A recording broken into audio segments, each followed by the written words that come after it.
put people in BattleNet lobbies, but... All right, our players are ready going into Cactus Valley for game number 2. Puck up 1-0 against Skiboots. So the winner of this game will go on to face Zan, and then the winner of that game will go on to face you. Yeah, that's how brackets work. All right. I think, well, Puck versus Zan is going to be a pretty solid match. I know neither of them have been playing that much Heart of the Swarm.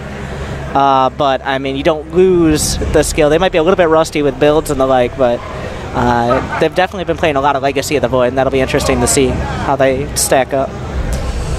All right, going into the game, it is 1-0.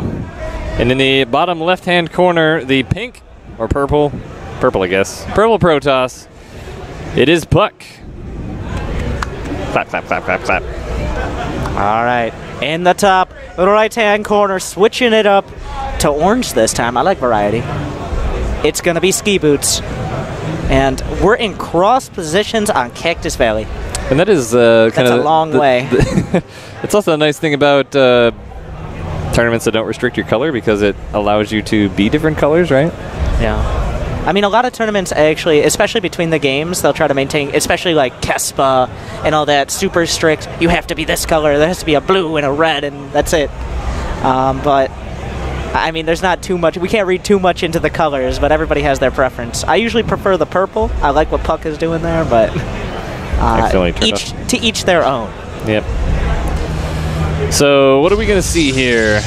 You postulated that maybe building a factory and flying it up the cliff into Puck's base would be a viable strategy. Is the long position make that even better or worse? I think just the fact he's probably not going to scout him early on is going to remove that possibility. He's already gone for the barracks before the gas, which means we're very likely going to see a Reaper again. Puck is actually scouting out relatively early because he doesn't want to deal with anything like that, I'm sure. Well, on a big map like this, it also lends to a lot of cheese possibilities, right? So... yes and no, especially for Protoss. Protoss love big maps. They have Warp Gate. They have a lot of things that it doesn't matter. You don't have to have a lot of production facilities near their base in order to make something happen. But for Terran players, it's a little bit more awkward to do some sort of all-ins or cheese. Maybe you can like proxy a starport or something. So let's talk about the legacy angle of that for a second. With the changes in the Protoss warping mechanic and Legacy of the Void on big maps like this, how does that really, in your opinion, change the game that much? I think in Legacy of the Void there are a lot more units with mobility. There are units like the Cyclone and units like the Disruptor are a lot cheaper. You don't really have to babysit a lot of the units as much as you did in Heart of the Swarm. Like, you build up a Colossi, you can't leave those Colossi alone, but one Disruptor and a few units can do something on one side of the map while you're on the other side. And also 50 energy on Recall means more mobility. Liberators can do a lot of damage, just a single one.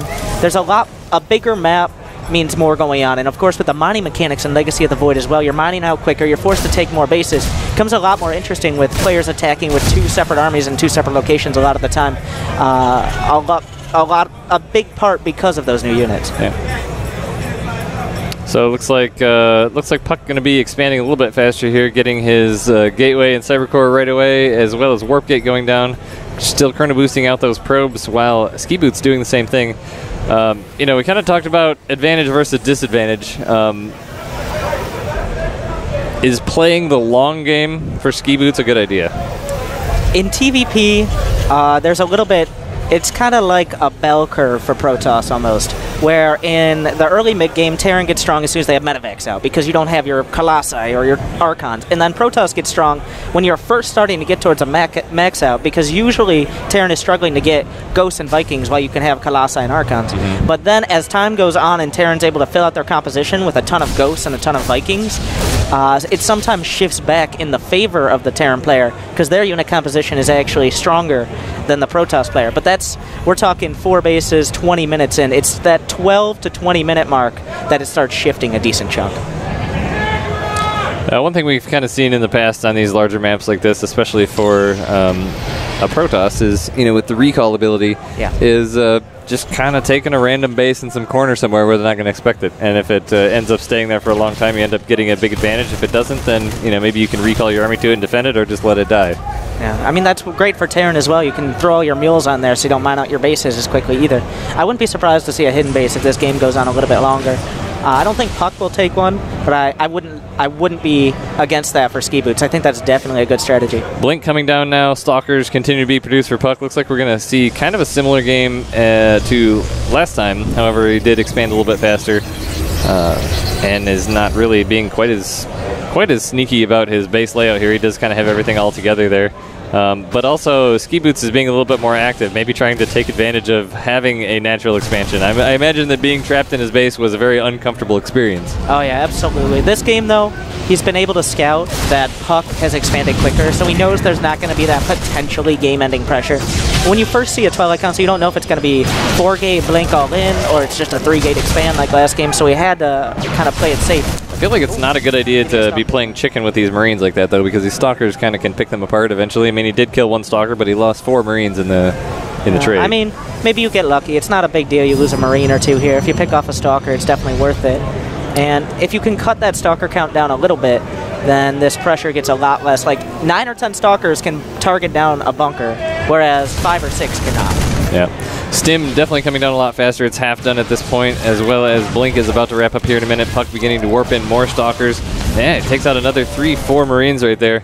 Second bunker going down to try and defend this natural expansion. Puck definitely wanted to take it out. At first I didn't like that, the second bunker, but then I realized that there's a third command center almost done. He actually just got a money scan there. As you can see, the Forge and the Robo, that's confirmation this is not an all-in. So he can get these bunkers and know that he's not really going to be in any trouble. He's not going to need to pull SCVs or anything. He can build his medevacs. He can add on, oh, this is very smart, adding on more barracks production immediately on scouting that Robo. And now he can move up to that solid mid game. He finishes the bunker and immediately salvages. You gotta have a few SCVs up there though. Yeah. Looks like he's gonna be able to actually. Just barely. So that's a good defensive move there. But as you said, Puck is not all in off of this. He's just trying to put pressure and keep Skiboots busy. Yeah. So what we see a Robo down here. We haven't seen a Robo Bay yet. So is he going to be going down that path, you think? We should see a Robo Bay very soon. Third base also right after getting a couple observers, you have enough Blink Stalkers to target down a couple medevacs.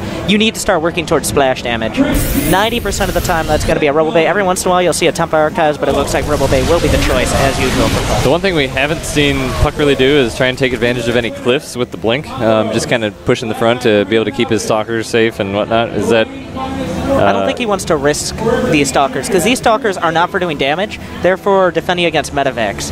The fact that they can do damage is just because there are no medevacs. As soon as they're out, he's going to move the Stalkers back, but as I say that, he's going to prove me completely wrong and go right in the main. But this is going to be money here, because now he's going to just kind of pop in here, take out some of these expansions. 2 birds with 1 stone almost. Unfortunately, Stim was already completed, so he did not get the opportunity to cancel that, but he is able to take out this bunker at the front, so overall that was pretty fruitful.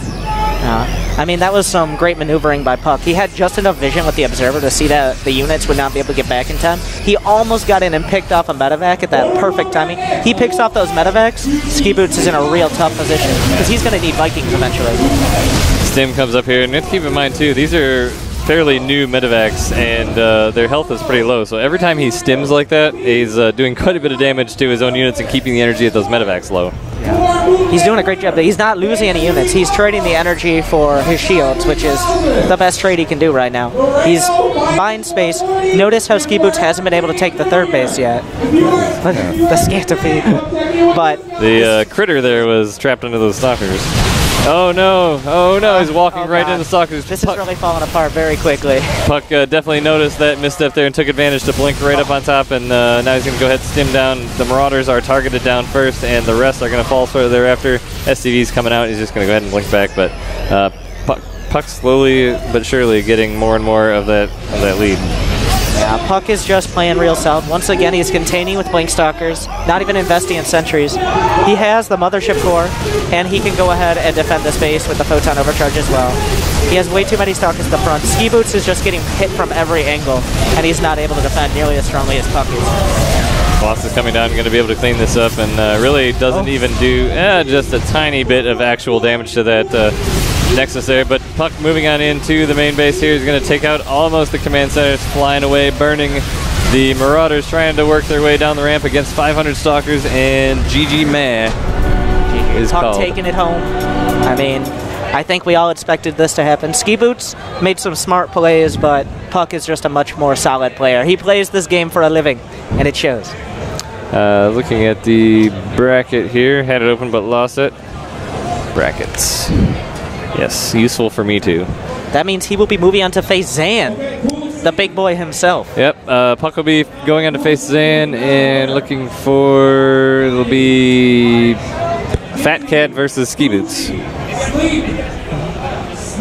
All right, I don't know what we're going to have on stage. I believe the next match on stage is going to be Puck versus Zan. So Puck is going to stay put. And that we're going to have a little bit of a pregame interview between them as well. Yes, we will. I'm interested in that. So stay tuned for that. Thanks, Winner, for joining me. And we'll be right back.